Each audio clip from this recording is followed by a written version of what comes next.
So what have you been? It's been like about a month since we've last talked. Zoots so McKenzie time. Zoots McKenzie. I want that damn album. What have you been up to all this time? I've been trying to work through how to deal with season 3 and finishing our anthology episodes. So like season 3, we already have episode 1 like on the pipeline for our distribution company, Podbean. This episode is brought to you by Podbean. I have that. We have episode 1, and now we're doing this weird thing where like we're bringing on more hands on the production side of things because of my growing busy life. And so right now, I just had a big meeting with like this whole new production team, which is mostly just the other actors and creators that have abilities. And we're like, so season 3 is going to be a little different, and we're going to start handing off different aspects of the show to each of you. And then, so we have like this we've been just having lots of talks about like the best way to do that. So that's kind of, it's kind of hard because we don't take breaks in our show. So we're kind of like juggling 2 things. So we actually recorded season 3, episode 2 here, but we didn't do all of the episode. We improv like 5 scenes, and then we're writing these scenes in between those scenes and doing some kind of like weird hybrid between the 2. And then tomorrow we have to record season 3, episode 3. And it's getting to be really big mountain. So I'm like, I'm very like hermetic right now. I'm just kind of like hiding from everything. Cause I'm really excited to see how this all turns out, because like when I first found out about your show, like back season 1, like it was a completely different production than it is now, it sounds like. Yes. I mean, yes and no. I mean, there's still like a lot of the same relationships. Like me and James are still the same people. We still treat each other the same way. We still our personal process, because we're more of like the directors, and I'm like, so there's a lot of the same, and there's a lot of new stuff we tried in season 2, and a lot more scripts in season 2, and now we're kind of going back on the improv, because like there's so many important things from season 1 that didn't really make season 2. A lot of like the executions we didn't make it to season 2, and we're trying to find some of the magic from season 1 and bring it back into season 3. So we're just experimenting, which is probably not the thing you should do in the last season of your first arc. Like, oh, this is like the end of our first really big show inside Omega Star 7. So do you guys want to experiment a bunch and see how weird we can? It's probably not the best decision, but here we are. I feel like it'll definitely worth the effort though. Like you're for sure going way into it with a completely, like you're telling the exact story that you want to tell, and like improv isn't necessarily going to make that easy for you. You might as well like put some effort into the writing aspect of it. Yeah. I feel like I'm going in the opposite direction, honestly, with my show. You're getting a little more loose with it. Exactly. Like I used to have the entire script written out. I had 16 episodes written before I even started. Yeah. And like after I did those 16, I was like, all right, fuck it. I'm going to get a little bit looser with this. Okay. Sound effect plays here. Less narrator stuff. The episodes got 10 minutes shorter, and I feel like a lot better for it. Yeah, no, there's definitely some kind of like, I guess, a balance. So there's a balance between like narration, monologuing, and I make jokes that are like in our most recent anthology, Patchers. We had a running bit where like the main character monologues, then is immediately interrupted in between the monologue, which has always been a running bit in our show. Yeah, and then you didn't read the sign. We didn't read the fucking. You didn't read the sign, bozo. No monologuing. We had a production meeting yesterday. We were talking about our last anthology episode that's just about done now, but because we have one more, and then we have 2 more. We have one that's done, and then the other one's almost done. But so the last one's our biggest collaboration to date yet, because we had someone else write it, and then we did our Omega Star magic. But like that one's filled with real monologuing. And no one interrupts, and we're listening back. We're like, this is really cool, but it's really so out of pocket for us. Like, yeah, it's the most, and it's really funny because it's the most grounded episode we've ever done, but it feels the most out of pocket. Like this is the most experimental we've ever been, but it's the most normal we've ever been. Yeah, I ended up listening to that episode while I was driving to work a few mornings ago. I just thought like, how far like it all like all the anthology episodes are just completely different from each other. It's a completely different flavor, and I feel like that's what you're going for. Well, I mentioned in our Q&A episode, I was like, we were considering like not ending Omega Star 7, but going on hiatus once season 3 is done, because we want to explore like different avenues of writing and different stories. But I was like, we kind of found that in the anthologies. Like we were like, I agree. We kind of take two genres and mash them together. So we have the first one, Parsecs, which you're a part of, was like, it was comedy and murder mystery, a whodunit and murder mystery, or murder mystery / comedy. And then the second episode was documentary / satire. And then the third episode was all techno thriller. Yeah, and then we had this one. That was when he was by the rift and he was looking for that thing, right? The artificer ship or whatever the hell it was called. The cartographer ship. Right. Yeah.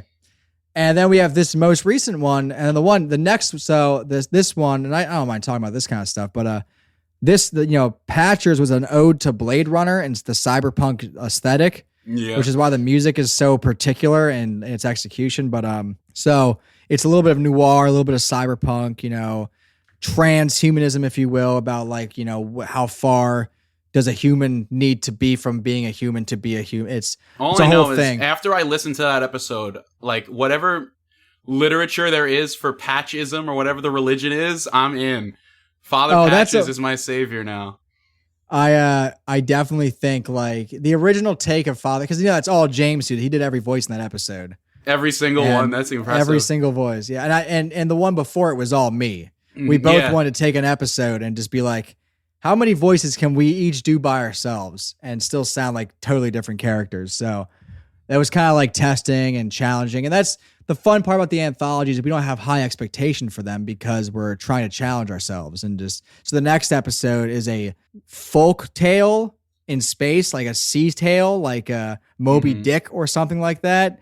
We really wanted to like capture this Moby Dick vibe, Moby Dick, pirates, treasure planet Space kind whale. of thing, and mix it with some Lovecraftian vibes. Oh shit! And that one's ridiculous, and it's been my least favorite to produce because of just how experimental. So like, for example, we really got into panning for that episode. So like, we always pan our characters left, right, center, but that one we'd have there's narrators, but like it's not monologuing. It's kind of someone telling a story and it pans over to the story. Right. So there's interludes. It has a story filled with interludes. So it would go from the narrator talking about himself as a young kid. So he'd be on the left as the narrator, and then he would cut to the right when he was a kid. So it'd be and it was very awkward. And the episode comes out really interesting, but like it's also our most dense in production. Like, there's probably like 30 tracks in it. Oh shit, 30? And I was like, I was like the furthest I've gotten was like 9. Yeah, well, typically like we have all our voices on a different track, and but like because of that episode, I learned a lot of shortcuts and how to make things a little easier. So like, in going back to my original point, the Q&A, we talked about like exploring more facilitatory abilities, and we're just trying to experiment, trying to be like, how can we do this show? How can we like consolidate this show to make it easier to do? I hear you got a pretty high profile guest coming up on one of those future anthology episodes. Which the one and only John Taffer. John Taffer, he's coming. He's coming to the tavern. We've considered taking that episode, like what you sent us, and then like putting it in like season 3. Just like they're watching TV in the ship, and then that comes on. Yeah, and then like so that comes on, and then they're like, "Oh, we gotta do something." So we pause it at the when he decides to fix the bar. So we have the first half, and then it cuts, and he's like, "All right, we're back. You're not peeking, right?" But we were listening to it yesterday, and we were like, it kills James and Graham. Like every time that we listen to it, we're like, this is the funniest fucking shit that's ever happened in Omega. So, and that we want to make sure that it's heard in the best way possible. That is high praise. Let me tell you, I'm so glad that you think so highly. It literally took me from concept to complete, probably like 3-4 hours. It's probably the fastest turnaround I've ever had on something like this. Just came through like it just worked. The only thing that comes close is the peanut butter and jelly review. That one I came up with while I was driving in the car one day. I was just screaming to myself in 3 different voices about, yeah, I put KY jelly on this peanut butter sandwich.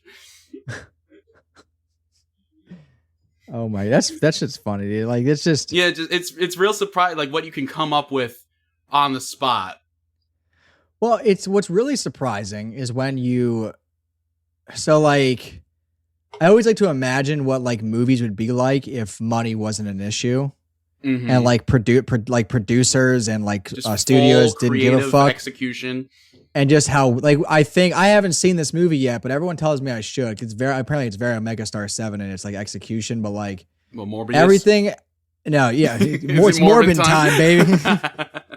No, everything, everywhere, all at once, and it's because it's just very like, it's very sporadic, and but like you can tell they just were like given like the green light to be like, yeah, do whatever you want, just do whatever you want, and I think A24 produced that that movie, which is why it has like the we don't care what you do with it, just have fun.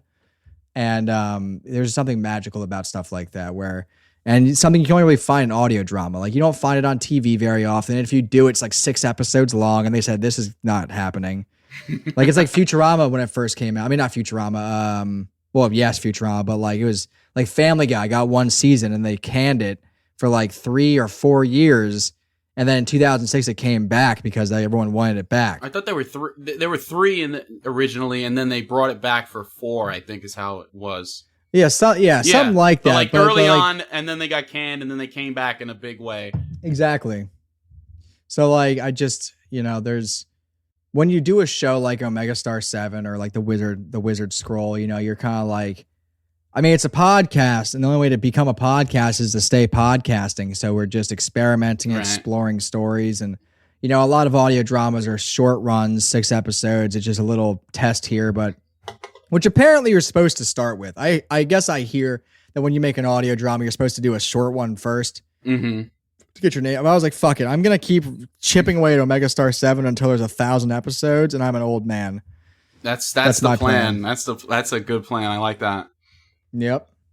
Like there's a lot of shows that I've listened to, like audio dramas, that are just like some guy on Reddit's like, oh, check out my new audio drama. The first episode's out. And then like 3-4 months go by, not a peep.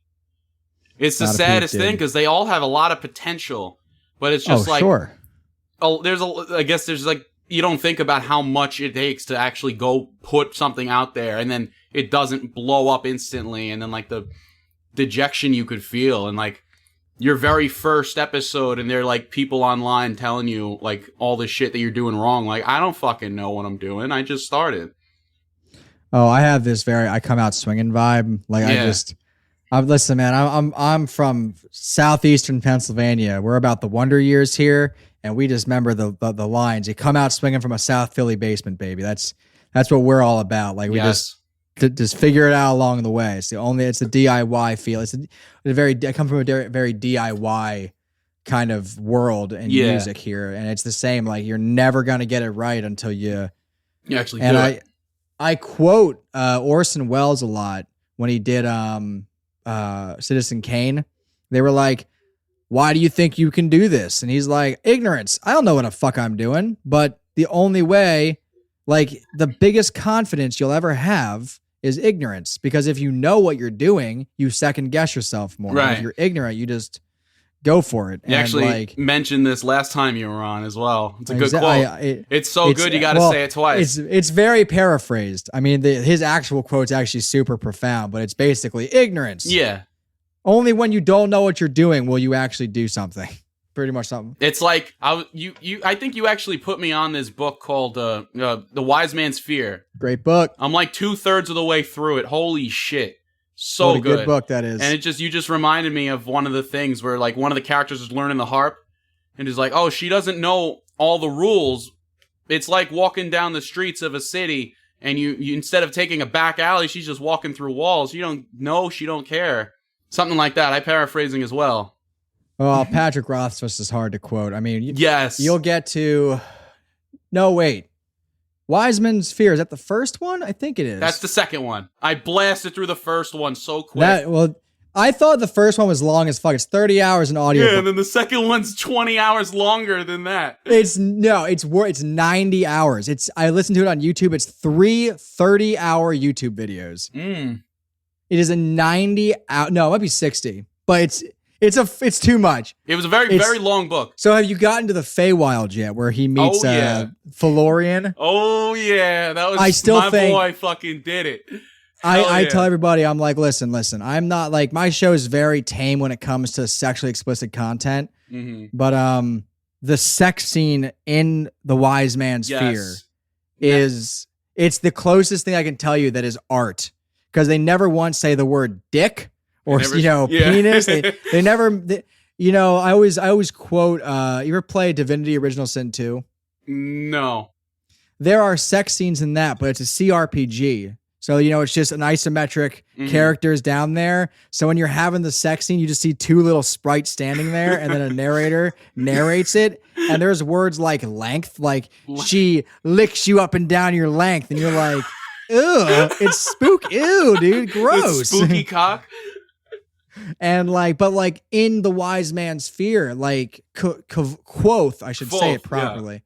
Yeah.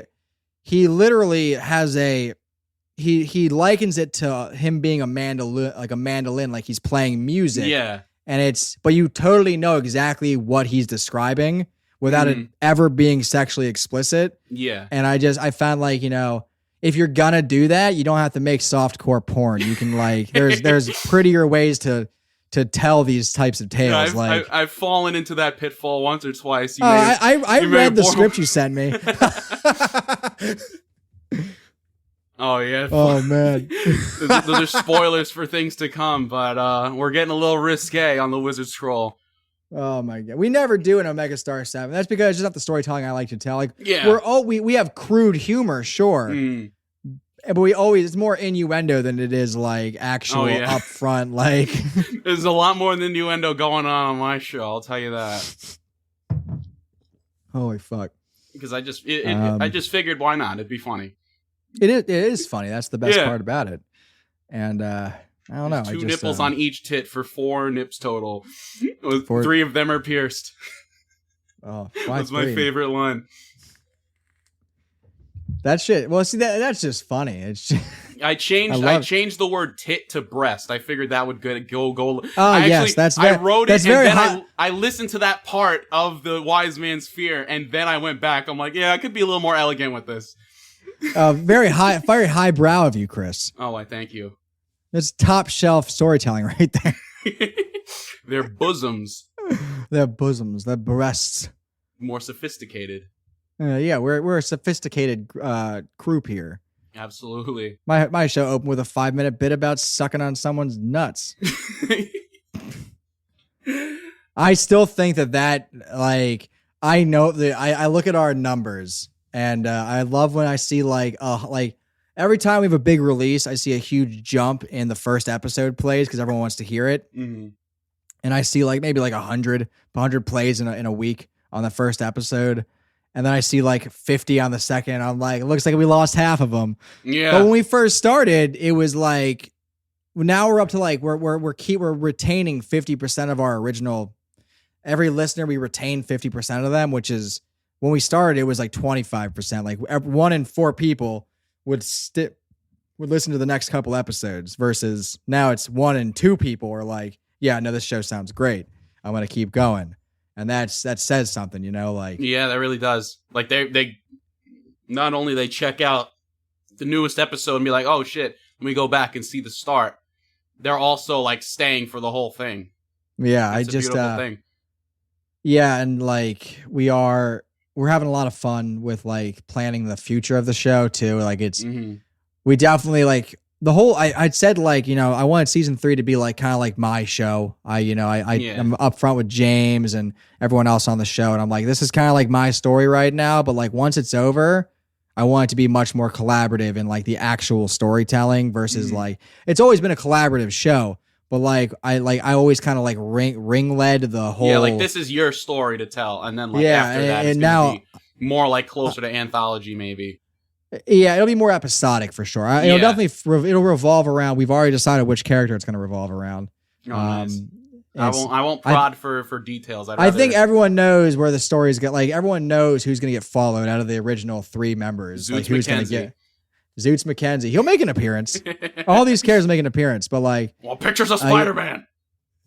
Exactly. And but it'll be more episodic and it'll be like longer form. Like, I think we might not have seasons. I know me and Graham, who plays Slade Badger, and he plays Slade and Badger. We're talking. He's like, dude, I kind of hate how you have everything set up on Apple, where it's like season 1, 2, 3, and it's all in season 1. Yeah. And I was like, well, how else can I say it's like season 1 of Omega Star 7 that has 3 seasons inside of it? So what we're probably gonna do is once the show is over, we're going to go back through and change it to just 001, whatever, just, break out this. Cause like once the show is done, then we can just make it one big season versus like, but right now I was like, this is the best way to start it. Just so people kind of like, we kind of did. So no one starts in the middle of the series. Like, what the fuck is going on here?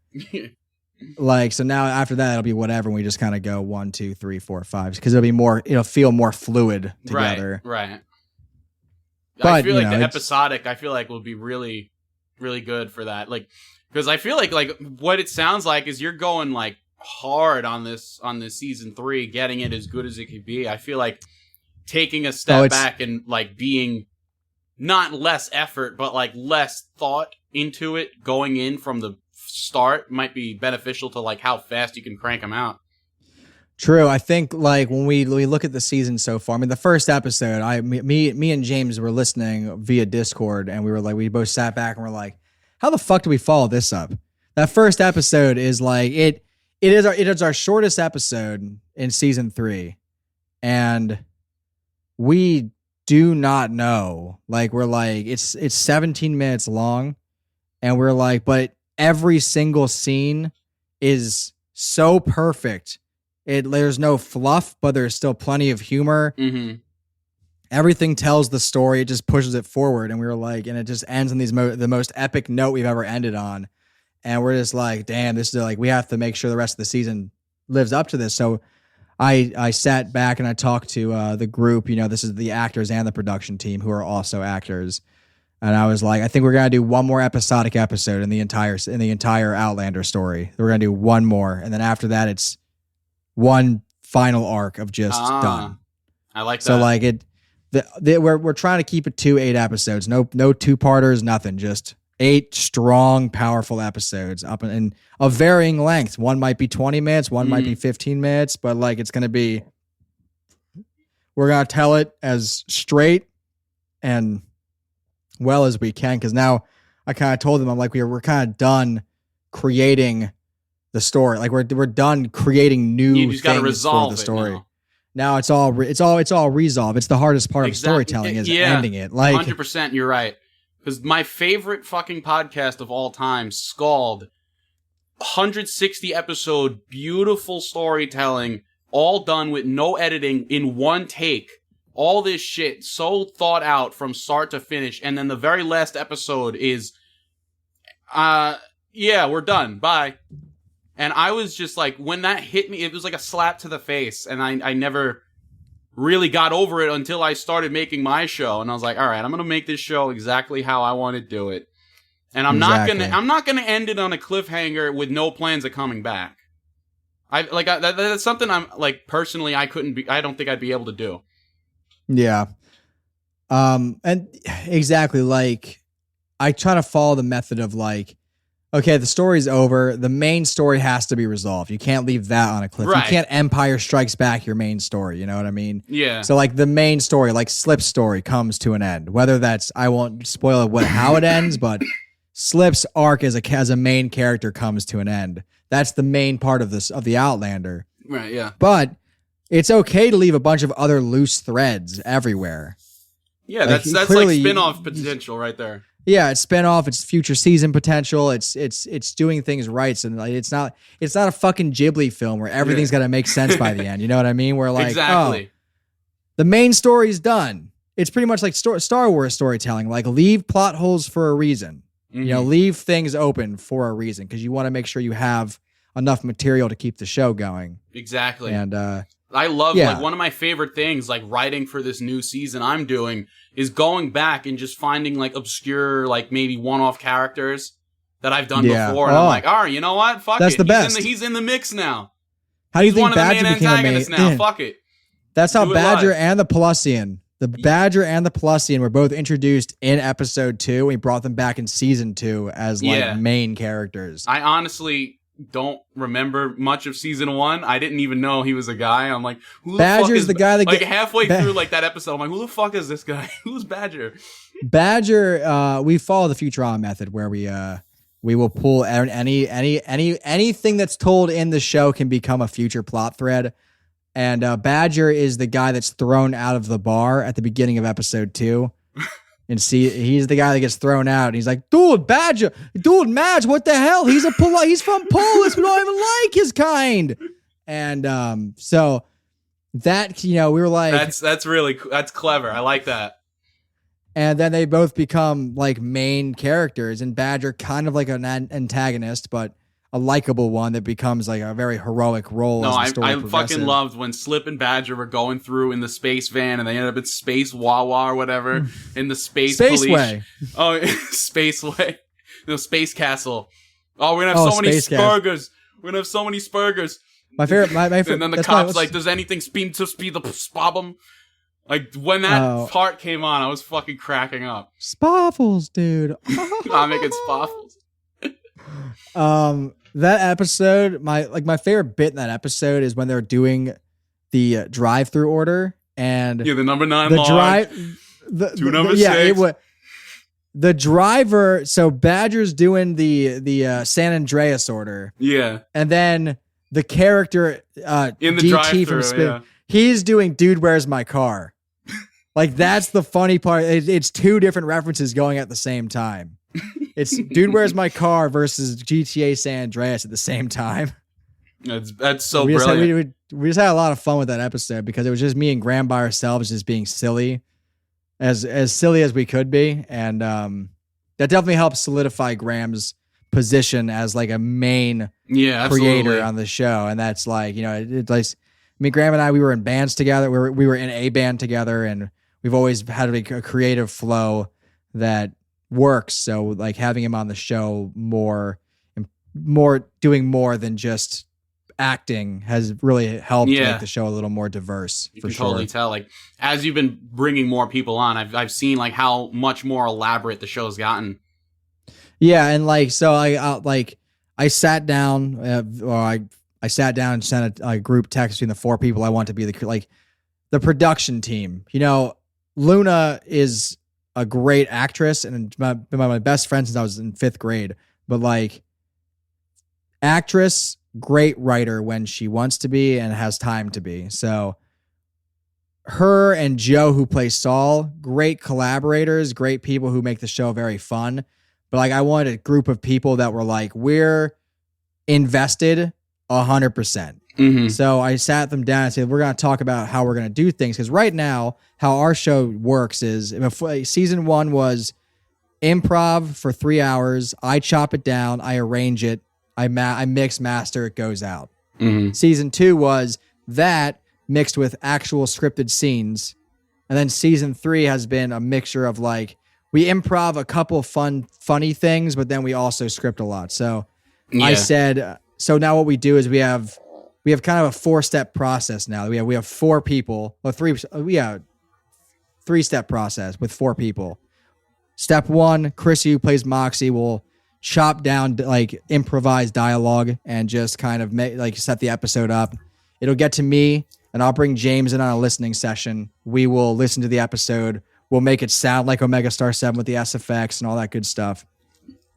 And then we're going to pass it off to Graham, who's going to do post-production, like more mixing. Because I mix, I do a little bit of fun here, fun there, but I really wanted to have like an actual audio, like a producer have their ear on top of like this. So like, he'll get like 5 main stems, left, center, right, with every character in one track that's left, right, straight, or center. And then we'll have SFX tracks, and then we'll have an ambiance track and a music track. But there's only so much that I can do, and the show is kind of stagnated on its quality. It gets better, but I was like, I only have so much time. Right. So giving me more time and more ears helps make this show stronger. And like I think, and it helps with production time. Because it's been exactly with my show. It's been pretty much just me from the start, and then last year when I met Gavin and Shane, like they've just been like the two of them. It's like 3 peas in a pod. Yeah, that's like we've just been cranking out like all this shit, and it's just been so much fun hanging out with them, getting to know them. You gotta have and like doing funny like Wizards in My City. Oh, it's good stuff coming soon. Like we got some real good stuff in store. I really think like the only way to keep a show going in the long run is to bring on a production team, and the more people you can work with that you are like-minded. Like I've had to really sift through a lot of people, and I have to say this person's a collaborator, this person's like a one-time actor. Like they like the show, but like I can see them. They're like how much they're going to be on the show is going to be a problem. Like they're like great when I have them, but not always there. And it's nothing against it. You have to make sure, but I tried to ask too much because our show is done for free. We all volunteer for the show, and like none of us get paid. And I want to make sure that no one's doing more work than they have to. And I've been the one doing all the work because that doesn't happen. So now I have 4 creators because I was like, listen, we're finishing the story, but after this, we're going to collaborate on the story and make it like more. We're going to be like a writer team. I feel like that's pretty much what I'm going to be doing with my show. It's like I'm going to finish off season 3, and from there, I want to go more episodic with it. You should. No, to me, that sounds like exactly what you should be doing is, like if you want your show to last in the long run. Less scripted, less like interconnection, for sure. Like that's pretty much what Wizards of My City is all about. I really feel like Omega Star 7 has started an entire improv movement, like in audio drama, because like everyone's like, "Oh, I'm doing improv now." I'm like, "Yeah, you fucking should." It makes things way more fun. Way more, it's so way much more fun. Like definitely, like we've had actually like Gavin when he heard your show, like his whole thing, like the 420 special he wrote, like it was inspired based on your show, among others. Oh, I love hearing that kind of stuff because it's so much fun just having to like just. And we had you do that voice the whole time. You're a trooper. Dr. Lask. Dr. Lask. Oh, what an episode! Oh man, that was so much fun. I love doing all kinds of weird stuff, and I don't know. As long as I'm still there's creative itches in my brain that I want to get to. Scratch them, yeah. So as long as Omega Star 7 keeps doing that, it's not going to go anywhere. Like, why would I give this up? It's the most fun I've ever had in my life. Absolutely, I feel exactly. In the same 2 way. years I've done it, it's been more fun than 10 years of being a musician. It's like, dude, this is way more fun. You get way more. First off, you get more personal validation because you're like telling like a story. You're not just writing a fun song. You're telling a story, and then more people will validate you. Like, dude, being in bands, local bands sucks dick, dude. You play a show and everyone's like, yeah, dude, it's pretty good. Play Freebird. Like, was it though? Well, was it good, dude? And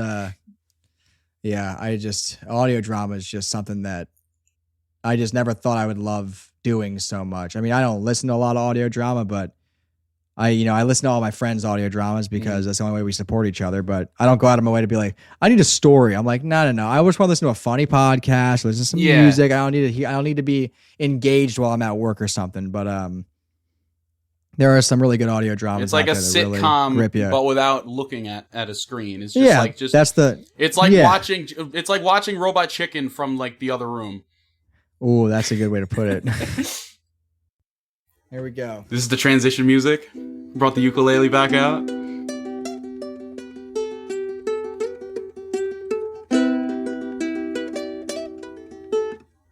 Oh, I need it tuned. Yeah, I have it noise suppressed. Play a little blues. Like, dude, the story behind, in Patches, we did the Moon Man Blues. Yeah, that song.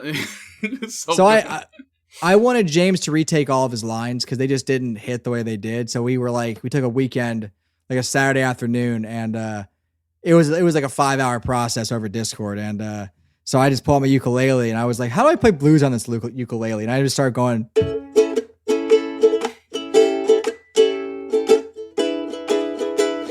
And I'm just playing ukulele, and he's taking lines.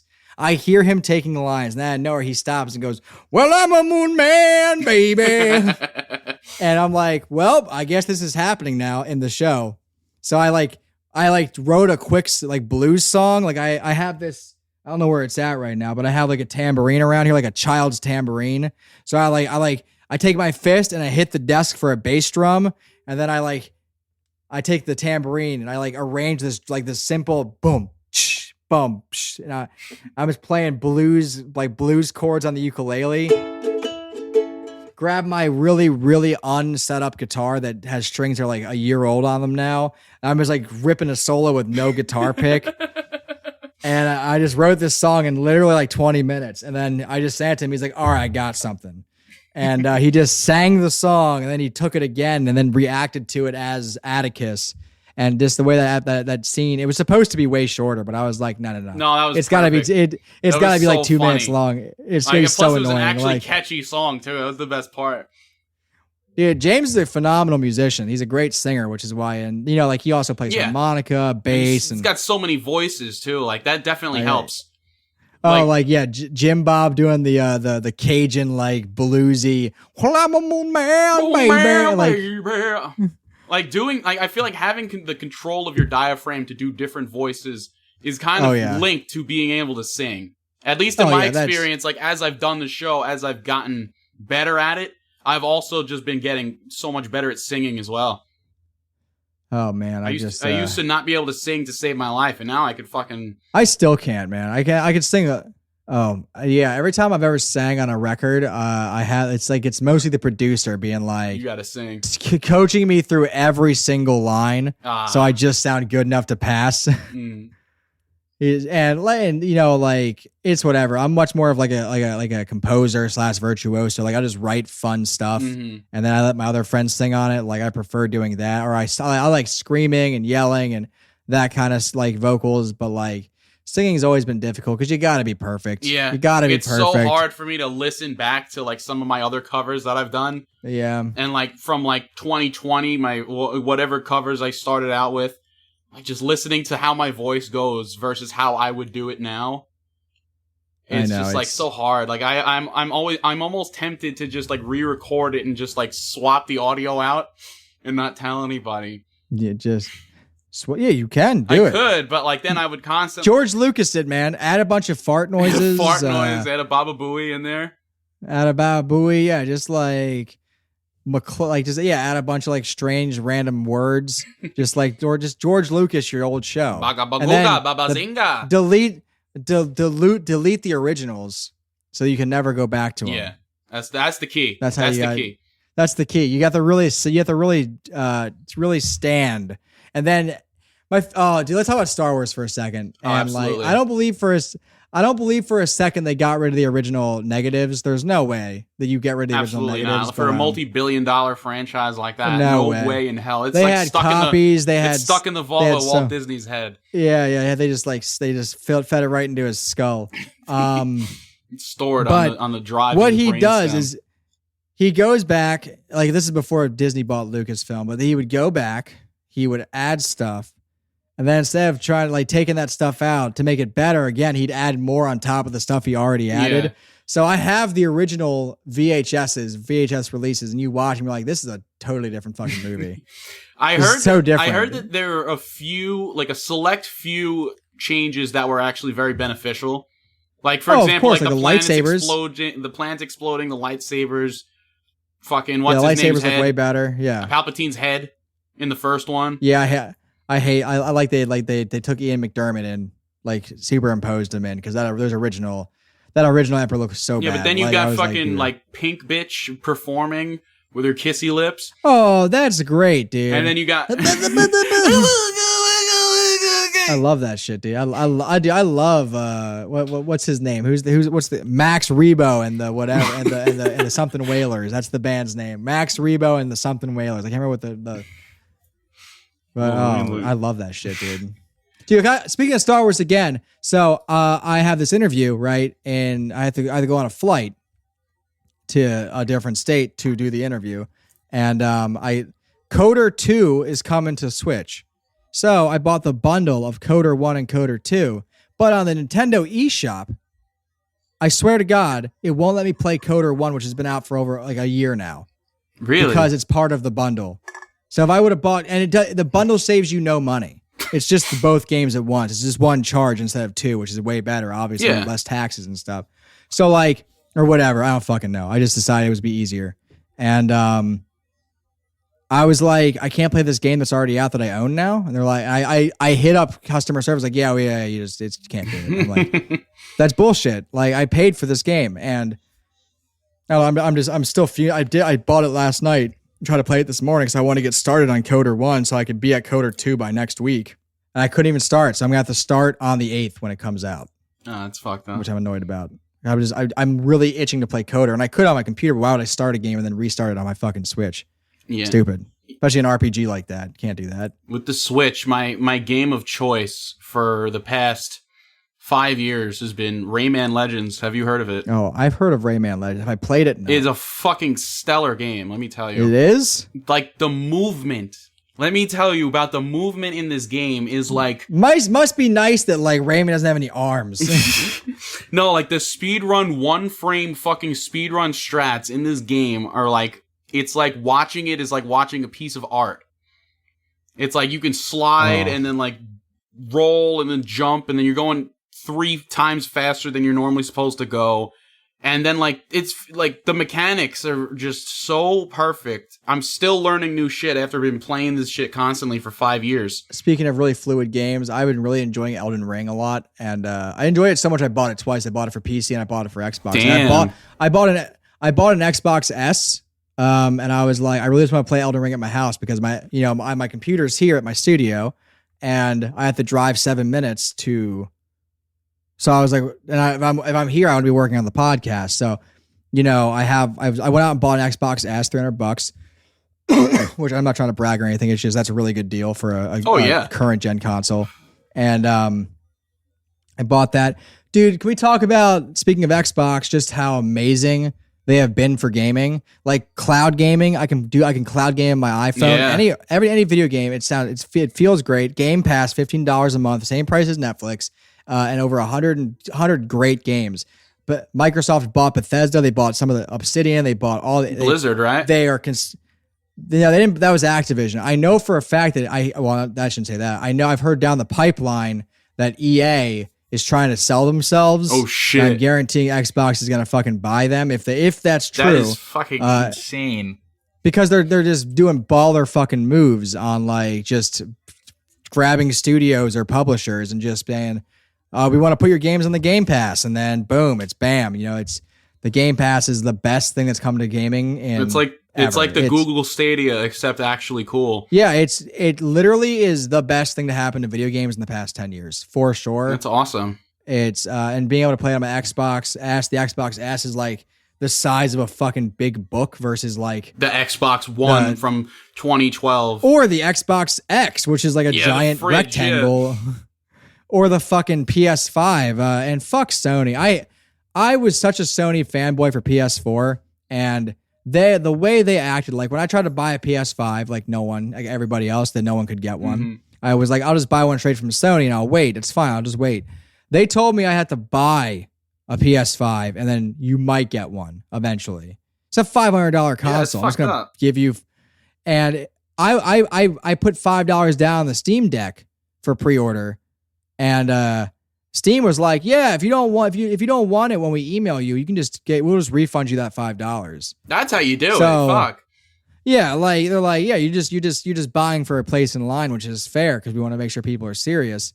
And I get that. So I'm still waiting on my confirmation email, but honestly, like I don't understand like how video games have become so not customer friendly except for Microsoft stuff. Yeah. Microsoft stuff is so customer friendly. It's like video games are just too big to fail now, so they don't try anymore.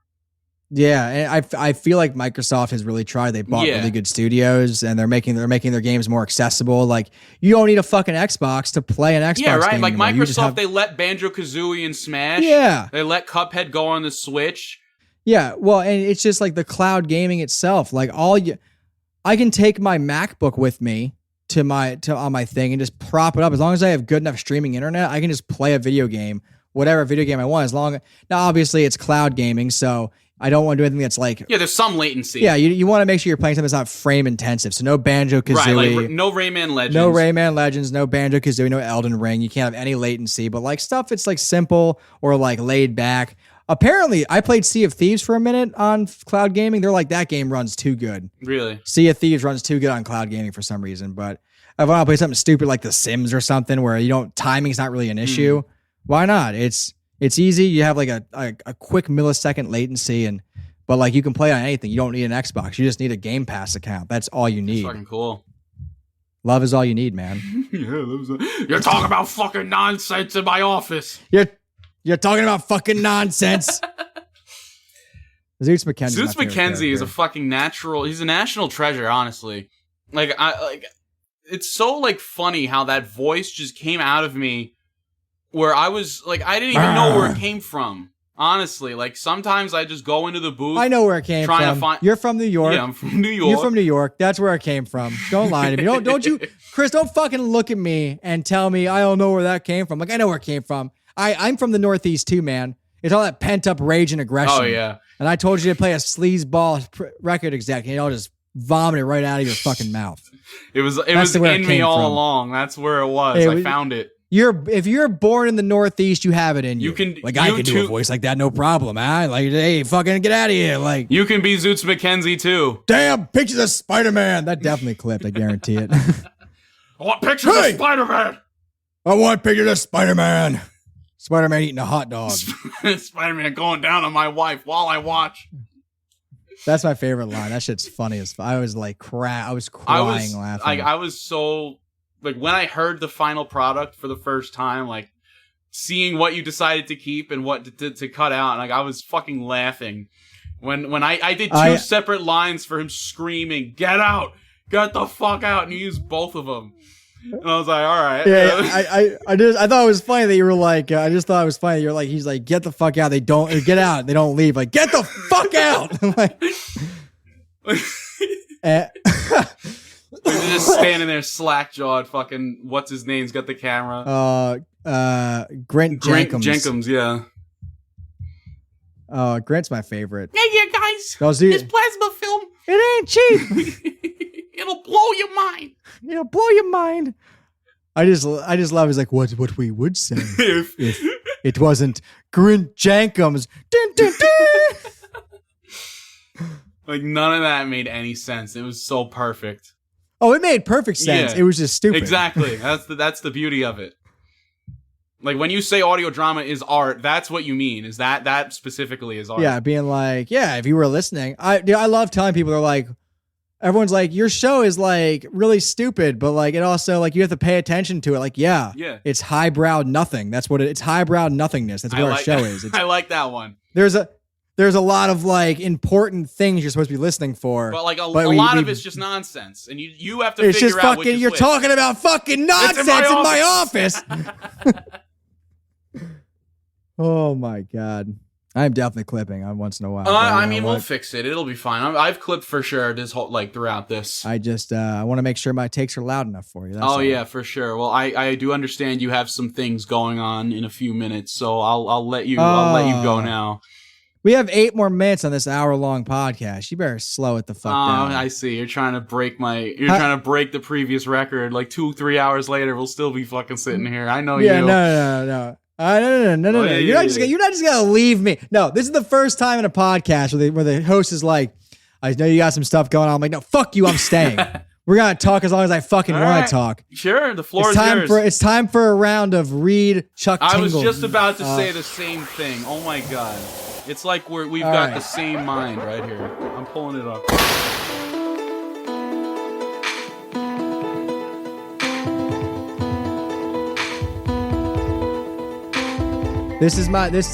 Remember the rules.